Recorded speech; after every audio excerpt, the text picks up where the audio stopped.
So hello guys and welcome back to my YouTube channel. So previous videos में हम काफ़ी सारी चीज़ें समझ चुके हैं। हमारा बेसिक कॉन्सेप्ट एकदम क्लियर है बैलेंस ऑफ पेमेंट को लेके। आज की वीडियो में हम दो कॉन्सेप्ट्स के बारे में पढ़ेंगे। एक है हमारा करंट अकाउंट कि भाई करंट अकाउंट क्या होता है। दूसरा होगा हमारा कैपिटल अकाउंट कि कैपिटल अकाउंट क्या होता है। ठीक है।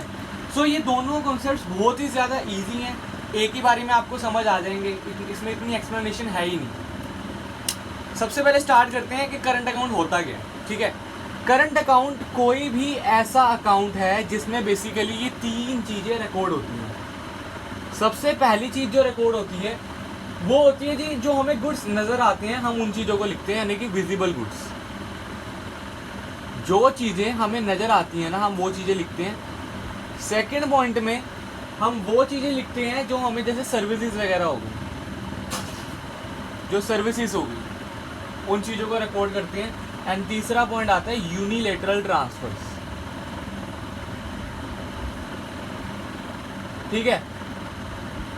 अब ये तीनों के तीनों कॉन्सेप्ट्स मैं आपको प्रीवियस वीडियो में भी समझा चुका हूँ, बट मैं इस वीडियो में आपको थोड़ा ब्रीफ दे दूंगा जिससे आपको क्लियर और भी हो जाएगा ये कॉन्सेप्ट। ठीक है। मैं एक मिनट अपनी शीट चेंज कर लेता हूँ, देन हम इन कॉन्सेप्ट्स के बारे में डीप में पढ़ते हैं। सो अब हम पढ़ते हैं करंट अकाउंट की डीप एक्सप्लेनेशन के बारे में। ठीक है। तो पहला मैंने आपको क्या समझाया था, पहले मैंने आपको बताया था विजिबल आइटम्स, कि बेसिकली ये सारा काम जो होता है वो विजिबल आइटम्स को ही लेकर होता है। अब दिमाग में ये चीज़ आती है विजिबल आइटम्स में मतलब क्या, हमने एक्सपोर्ट रिकॉर्ड करने हैं, इंपोर्ट रिकॉर्ड करने हैं, या ये दोनों ही रिकॉर्ड होते हैं हमारे करंट अकाउंट में। तो ये दोनों ही चीज़ें हमारी करंट अकाउंट में रिकॉर्ड होती हैं। आपको याद होगा बैलेंस ऑफ पेमेंट में मैंने आपको एक चीज़ समझाई थी कि भाई जब भी हमारा इनफ्लो होगा उस टाइम पे हमेशा याद रखना वो क्रेडिट साइड में ही जाएगा, यानी कि जब पैसा आएगा तो वो क्रेडिट साइड में जाएगा और जब पैसा जाएगा तो वो डेबिट साइड में जाएगा। इसी एक्सप्लेनेशन को कंटिन्यूशन में रखते हुए हमारे करंट अकाउंट का भी यही किस्सा में ये क्या चीज़ हमें बताता है, ये हमें ये बताता है बेसिकली कि जो भी हमारे इंपोर्ट्स ऑफ विजिबल आइटम्स हैं, ठीक है। अब तुम खुद बताओ, जब भी तुम विजिबल आइटम्स को मंगवाओगे, जब तुम खरीदोगे विजिबल आइटम्स, तो उस केस में तुम लोग पैसा दे रहे हो या तुम्हारे पास पैसा आ रहा है। ऑब्वियसली बात है, जब तुम लोग बाहर से कुछ मंगवाओगे तुम पैसा दोगे, तो इसका मतलब क्या है कि आउटफ्लो हो रहा है हमारा। तो जब भी आउटफ्लो होगा तो वो हमेशा नेगेटिव साइड पर रिकॉर्ड होगा, या नेगेटिव साइड का जो दूसरा नाम होता है वो हमारा होगा कि ये डेबिट साइड पर रिकॉर्ड होगा। किसके डेबिट साइड पर रिकॉर्ड होगा? ये करंट अकाउंट के डेबिट साइड पर रिकॉर्ड होगा। ठीक है। और यही सेम चीज़ हमारी होती है कि जब भी हमारा एक्सपोर्ट होगा विजिबल आइटम्स का। अब विजिबल का क्या मतलब होता है? विजिबल का मतलब होता है जो चीज़ें हमें दिखाई देती हैं, वो चीज़ों को हम विजिबल आइटम्स कहते हैं। जब भी हम इसको बाहर भिजवाएंगे तो पैसा हमारे पास आएगा, यानी कि जब इनफ्लो हो जाएगा तो उस केस में इसको पॉजिटिव साइड या क्रेडिट साइड कह दो, यहाँ इसकी रिकॉर्डिंग हो। समझ आ गया? ये था हमारा पहला आइटम जो करंट अकाउंट में रिकॉर्ड होता है। बस ये चीज़ याद रखना कि जो विजिबल आइटम्स है ना, विजिबल आइटम्स में कंफ्यूजन बिल्कुल भी मत लाना। विजिबल का मतलब वो चीज़ें होती हैं जो बेसिकली हमें दिखती हैं। तो जब ये जो चीज़ें हमें जो दिखती हैं, इसको जब हम इसको जब खरीदेंगे तो पैसा जाएगा तो वो हमारा डेबिट साइड पे आएगा। जब इसको बेच देंगे तो पैसा आएगा तो वो हमारा क्रेडिट साइड पे जाएगा। पहला क्लियर है। उसके बाद अब दूसरा कॉन्सेप्ट आता है हमारा, जिसमें हम लोग समझते हैं कि भाई सर्विसेज का क्या केस है। ठीक है। तो सर्विसेज का दूसरा नाम भी होता है, सर्विसेज को हम इनविजिबल आइटम्स भी कह सकते हैं। ठीक है। और इसका पूरा नाम बताऊं तो इसमें इनविजिबल, इसको ट्रेड भी कहते हैं। ठीक है। तो ये चीज़ का बहुत ध्यान रखना है, इसको इनविजिबल ट्रेड भी कहते हैं। अब देखो फंडा सब में ना एक ही है। अगर तुमने ये चीज़ समझ ली कि इनफ्लो आउटफ्लो क्या होता है तो तुम कुछ भी, तुम्हें कन्फ्यूज़न आ ही नहीं सकती इस पूरे चैप्टर में।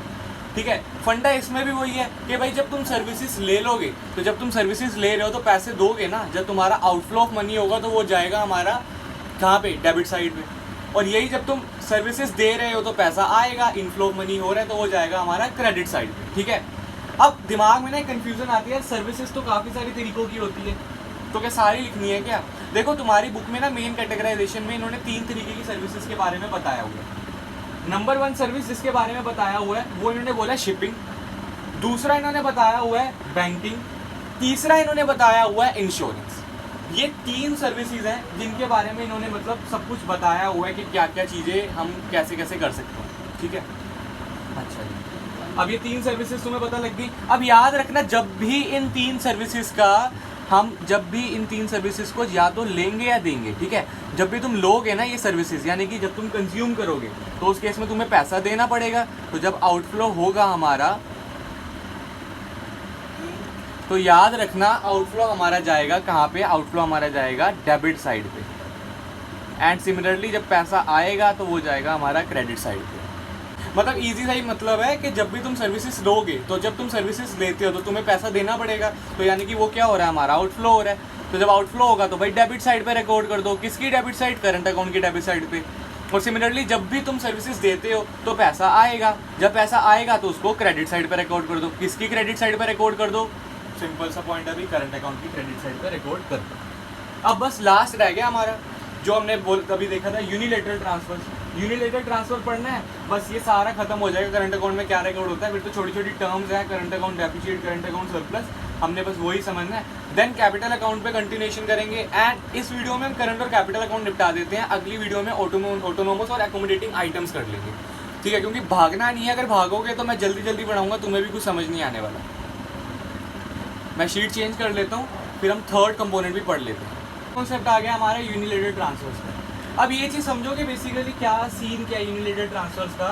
देखो भाई, जब भी तुम्हें रेस्ट ऑफ द वर्ल्ड से कोई पैसा आता है, यानी कि जब भी तुम रिसीट करोगे, ठीक है, तुम्हारी जो रिसीट्स होंगी रेस्ट ऑफ द वर्ल्ड से, यानी कि सपोज करो कि भाई तुम्हारा कोई भाई वगैरह जो वो बाहर रहता है और उसने तुम्हें कुछ भिजवा दिया, ठीक है, जब भी तुम ले रहे हो कुछ रेस्ट ऑफ द वर्ल्ड में, तो याद रखना वो हमारा किस साइड पे जाएगा?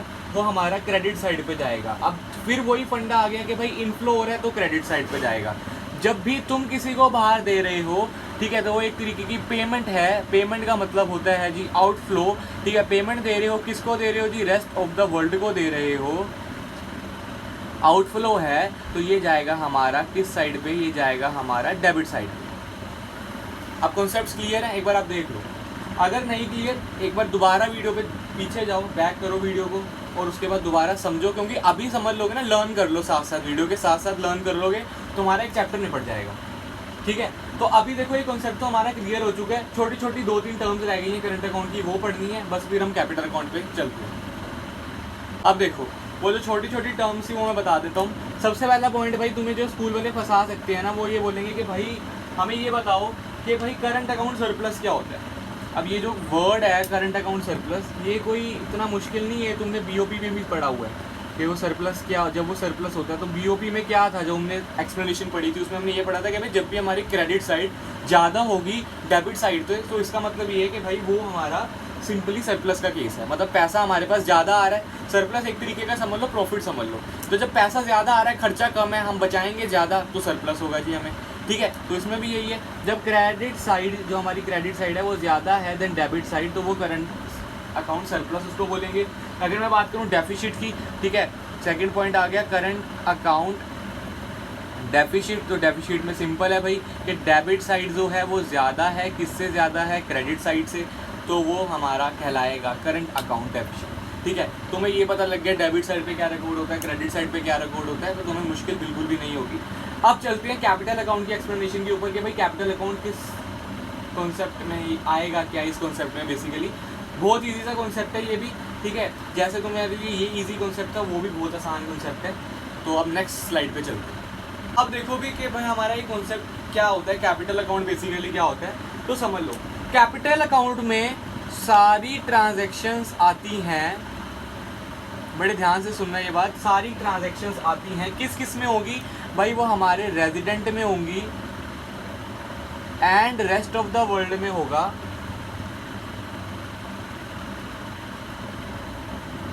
ठीक है, रेजिडेंट और रेस्ट ऑफ द वर्ल्ड में होगा, जिससे क्या होगा जी, हमारे ना 2 चीज़ों में चेंज आएगा। एक हमारी किस में चेंज आएगा?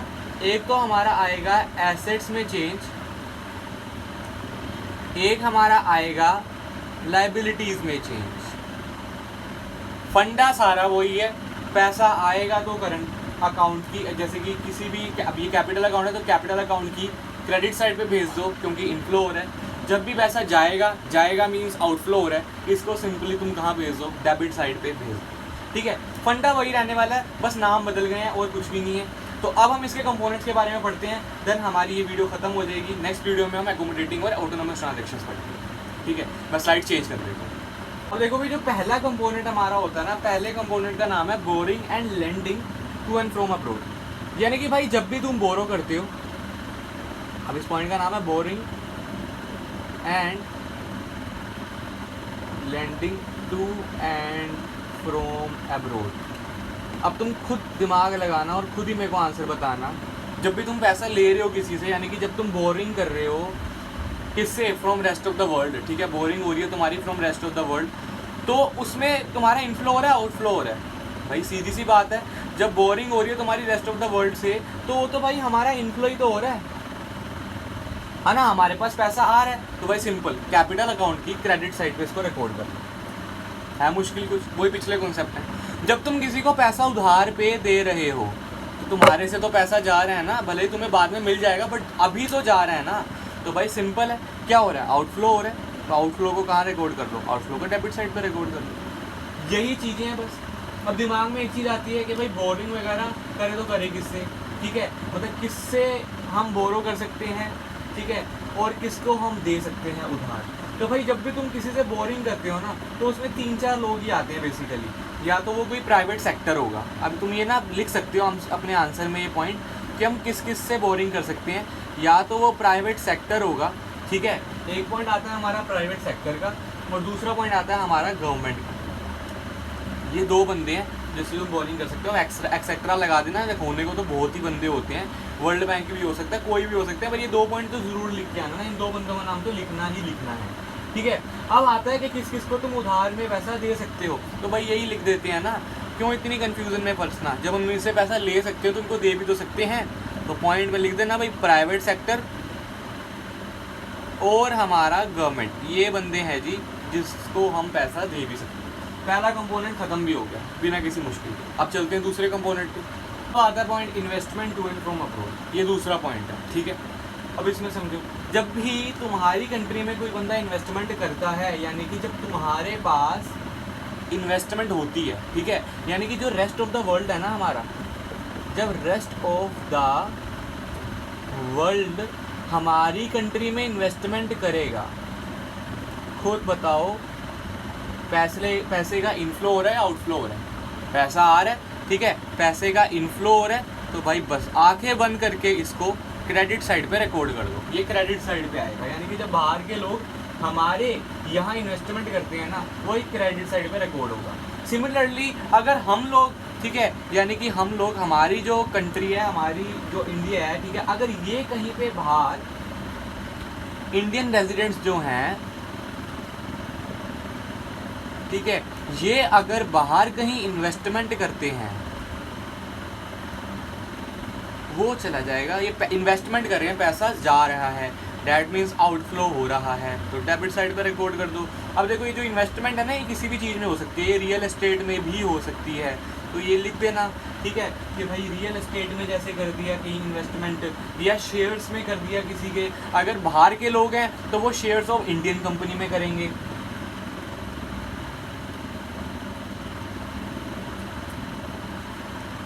और अगर यहाँ के लोग हैं तो वो शेयर्स ऑफ फॉरेन कंपनी में करेंगे। ये लिख देना कि कहाँ पे इन्वेस्टमेंट होगी, बस ये भी कंपोनेंट खत्म। अब आ जाते हैं जी तीसरे कंपोनेंट के ऊपर, जो कि वो भी बहुत ज़्यादा आसान ही है कंपोनेंट, उसमें है change in foreign exchange reserve. और ये जो कंपोनेंट है ना, इसमें सबसे ज़्यादा कंफ्यूजन बच्चों को रहती है, बट मैं आपको ईजी से ही फंडा बता दूंगा, बस वो समझ लेना, समझ लो तुम्हारा ये भी कैपिटल अकाउंट भी पूरा खत्म हो गया। अब देखो भाई, समझ लो सबसे पहले कि फॉरेन एक्सचेंज रिजर्व होता क्या है, ठीक है। फॉरेन एक्सचेंज रिजर्व यानी कि जो ये चीज़ है ना हमारी, ये वाली, ये जो फॉरेन एक्सचेंज रिजर्व है, ये ना एक तरीके के फाइनेंशियल एसेट्स होते हैं गवर्नमेंट के। यानी कि भाई ये एक तरीके की गवर्नमेंट की ना बैकबोन है, कि जब तक ये पड़ी है ना, गवर्नमेंट को कोई टेंशन ही नहीं होती। गवर्नमेंट कह रही जो खरीदना खरीदो, कोई टेंशन नहीं है। और ये किसके पास पड़ा होता है, ये पड़ा होता है सेंट्रल बैंक के पास। अब सेंट्रल बैंक कौन होता है हमारा? भाई reserve bank of India, India का सेंट्रल बैंक तो, ठीक है। तो ये फाइनेंशियल एसेट्स होते हैं जो पड़े होते हैं सेंट्रल बैंक के पास, ठीक है। अब क्या होता है, अब तुम खुद बताओ, ये जब पड़े सेंट्रल बैंक के पास हैं, अब ये समझ लो ये बैंक है, ठीक है, और ये हमारे गवर्नमेंट है। गवर्नमेंट गई इसके पास, इसने क्या करा, फॉरेन एक्सचेंज रिजर्व से पैसे थोड़े बहुत निकलवा लिए, ठीक है। अब ये जब पैसे निकलवा रही है तो मेरे को खुद बताओ जरा, पैसे का इनफ्लो हो रहा है, आउटफ्लो हो रहा है? देखो ये एक बहुत बड़ा सा बॉक्स है, गवर्नमेंट यहाँ पे गई, ठीक है, इसने यहाँ से पैसे निकाल लिए। अब पैसे निकाल लिए, गवर्नमेंट के पास तो पैसा आ रहा है ना भाई। फॉरेन एक्सचेंज रिजर्व को भूल जाओ कि वहाँ पैसा जा रहा है या नहीं आ रहा, हम गवर्नमेंट के पॉइंट ऑफ व्यू से देखेंगे। गवर्नमेंट के पास तो पैसा आ रहा है, यानी कि गवर्नमेंट का तो ये इनफ्लो हो गया, है ना। अब गवर्नमेंट गई थी फॉरेन एक्सचेंज रिजर्व के पास, उसने कहा भाई यार मेरे को थोड़े से पैसे दे दे। सेंट्रल बैंक ने कहा ये पकड़ पैसे, तेरा ही तो रिजर्व है, बाद में इसमें भर दियो पैसे। उसने कहा ठीक है, तो उसने क्या करा, फॉरेन एक्सचेंज रिजर्व से थोड़ा पैसा निकाला, और जब वो निकाल रहा है तो गवर्नमेंट के लिए तो भाई ये एक तरीके का इनफ्लो हो गया ना, पैसा तो आ रहा है। तो जब इनफ्लो हो रहा है तो भाई इसको सिंपल क्रेडिट साइड पे रिकॉर्ड कर दो, किसकी?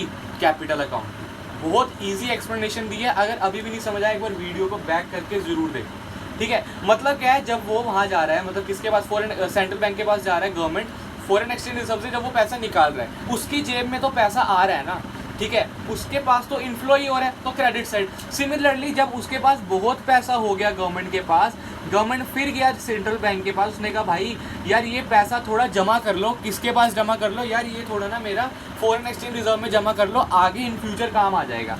कुछ नहीं, जब ये इसके पास गया, ठीक है, इसने पैसा जमा कराया, तो गवर्नमेंट का पैसा तो जा रहा है ना गवर्नमेंट से, तो ये आउटफ्लो हो रहा है, तो ये डेबिट साइड पे रिकॉर्ड कर दो, क्योंकि गवर्नमेंट का पैसा तो गवर्नमेंट के पास से गया ही है, जो मर्जी सोच लो, ठीक है। तो ये हमारा ये आउटफ्लो है, तो इसको डेबिट साइड पे रिकॉर्ड कर लो, ठीक है। तो बस कैपिटल अकाउंट खत्म, करंट अकाउंट खत्म। आज के लिए इतना ही रखते हैं, ठीक है। अगली वीडियो में ऑटोनोमस और अकोमोडेटिंग ट्रांजैक्शंस कर लेंगे, ये चैप्टर खत्म हो जाएगा। तो आपने देखा होगा कि हमारी जो एक्सप्लेनेशन है ना, काफ़ी ज़्यादा अच्छे तरीके से हमने एक एक कॉन्सेप्ट को उठाया, बहुत सारे एग्जांपल्स देखे, ठीक है। मतलब दौड़ाया नहीं है कि भाई बस जैसे तैसे करके वीडियो में ख़त्म करना है ये चैप्टर, ऐसा कोई नहीं है। नहीं तो मैं चाहता मैं एक ही वीडियो में पूरा बीओपी करा देता, पर मैं चाहता हूँ कि हर एक स्टूडेंट को ऐसा कॉन्सेप्ट मिले कि बोर्ड में सबके अच्छे मार्क्स आएँ, क्योंकि भाई CUET से लिंक है इस बार, ठीक है। तो अगर आप लोग चाहते हो कि यार हमें पर्सनल ट्यूशन भी चाहिए, पास करा दो इंस्टीट्यूट से, तो इसका प्रोसीजर बहुत ही ज़्यादा आसान है। आप कमेंट बॉक्स पे लिखो, मेरी टीम आपको कांटेक्ट करेगी। अगर हम लोग वीडियोस में इतना अच्छा पढ़ा रहे हैं तो ये तो मानने वाली बात है कि भाई जब हम आपको 1-on-1 पढ़ाएंगे, जूम मीटिंग में पढ़ा सकते हैं या ऑफलाइन, जैसे भी कन्वीनियंट होगा, ठीक है, तो रिजल्ट बहुत अच्छा आएगा। मटेरियल और भी मेरे पास पड़े हुए हैं। यूट्यूब पे तो मैं सिर्फ एक्सप्लेनेशन देता हूँ, बट असली पढ़ाई बैक स्टेज पे होती है, यानी कि जब लोग सच में पढ़ते हैं ना, 1-to-1 पढ़ते हैं, तो उनके टेस्ट सीरीज वगैरह होती है, उनको चैप्टर हम लोग खुद ही याद करा देते हैं एक टाइम पे। तो अगर आपको अप्लाई करना है तो आप कमेंट बॉक्स पे करिए। बाकी thank you so much for watching this video.